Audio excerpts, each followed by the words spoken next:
Welcome to the Lockdown Lowdown. I'm Dev Sahni, and joining me today is a man who was not supposed to win his last fight. He was brought in as the away fighter. He had all the crowd against him. All the odds were stacked against him. But within 3 rounds, he turned it all around, knocked out the home favourite, and walked away with his first professional title. It's unbeaten welterweight Danny Ball. How you doing, Danny? Not too bad, mate. Thank you. You look like someone who's just had the best win of his career and now has got to deal with a big promoter. Yeah, it's massive. I can't believe it, to be honest.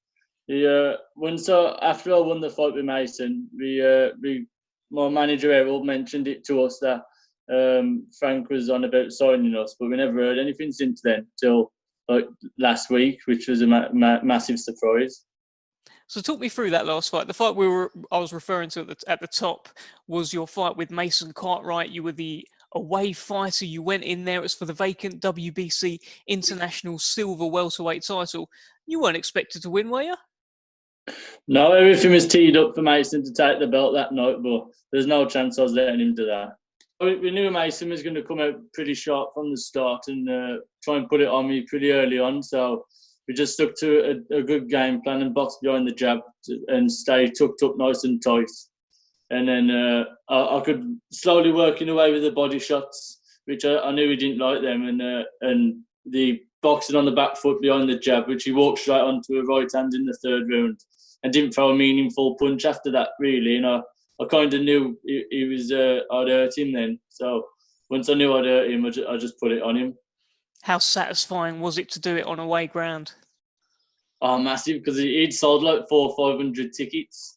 And me being the away fighter, I took up about 80 fans.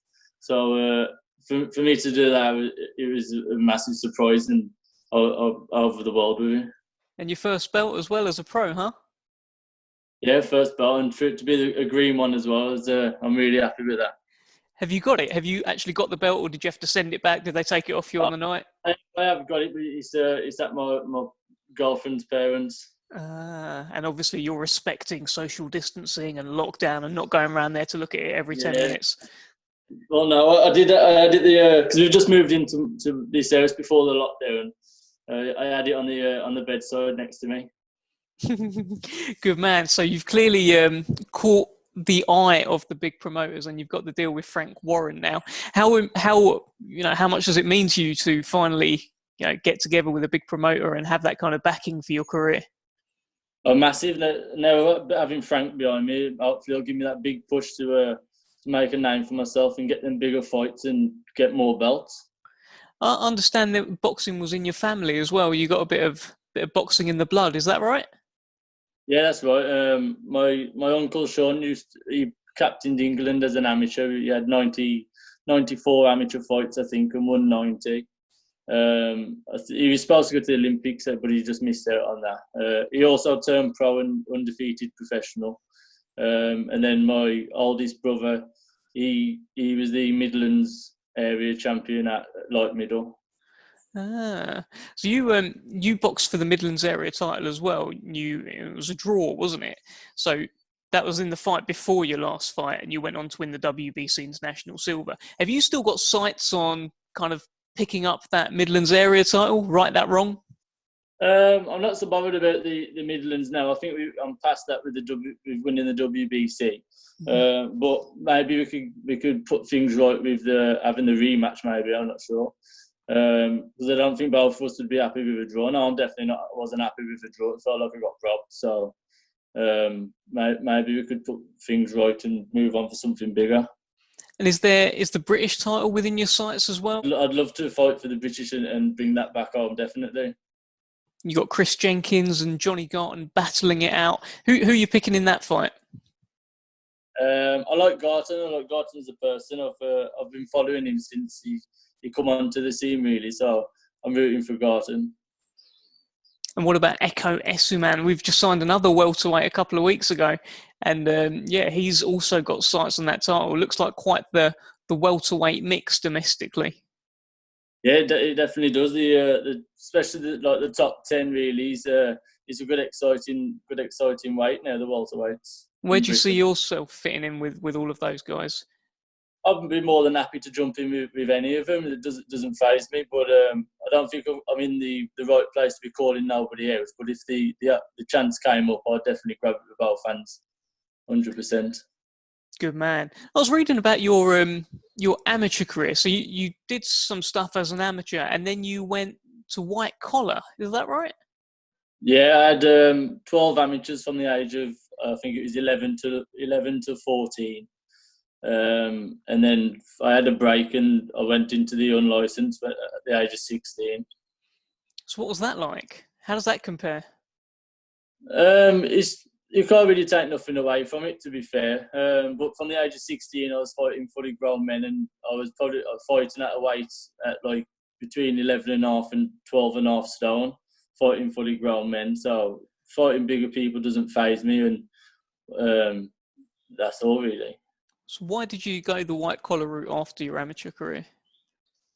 I was never stuck to it really. The boxing, never took it really serious. I just did it just to keep people happy, and that was just a way of me able to get through and stay in the boxing really. But you're taking it seriously now, huh? Yeah, 100%. I said before I turned pro, and I asked Rich, my trainer, if I could turn pro with him, and I knew I was going to put all my effort into it for one last try, and that's what I've done, and this is where it's got me now. So what are you doing this for, Danny? What's the aim? I want to just see how far I can get and put 100% in, and I can work my way up through that ranking and keep working my way up, and get as many belts as I can on the way up. Yeah, it sounds like a good ambition, and you're in a good place to do it. For those that haven't seen you box before, what would you say your style is like? I'm a bit aggressive. I like to come forward on the front foot, but I'm still not like a brawler, a boxer on the front foot kind of thing. Put the combinations together, and if I know I've got you hurt, I will try and get you out of there. Yeah, well, I'm sure the welterweight division is on notice with that warning, and they'd have seen your last fight against Mason Cartwright, and that was a real statement. Well done on that win. So for you, who is the best welterweight in the world right now? Then it's got to be Crawford, only. Tell me what you like about Crawford. Just the switchy, so you don't really know what he's going to do. Like the way where he throws his punches from, his style, his switches and moves. He's got good footwork and speed. I think he's the best one out there to beat now. Yeah. It seems to be him or Spence. People are going with Echo Essuman, and he went with Spence, and was like, oh yeah, we just need to see that Crawford fight. But yeah, it's all interesting. It's a great weight division that you're in. How are you doing at that weight? Is that a weight you're comfortable at, welterweight? Yeah, I make it really easy. So it was the first time I made welter was when I fought for the Midlands. So we didn't really know if we could do it, but I did make it. I made it pretty easy then, and I made it even better for the Mason Cartwright fight, and I felt 100 times better. I looked a lot better, and then I performed a lot better, and that's what happened.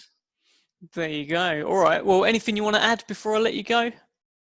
And just say thank you for giving me this opportunity, and I'll take it with both hands. Well, Danny, welcome to the team. We're really looking forward to seeing you in action, and yeah, can't wait to see you fight. Thank you, appreciate it. Cheers, Danny. Take care, mate. Thank you.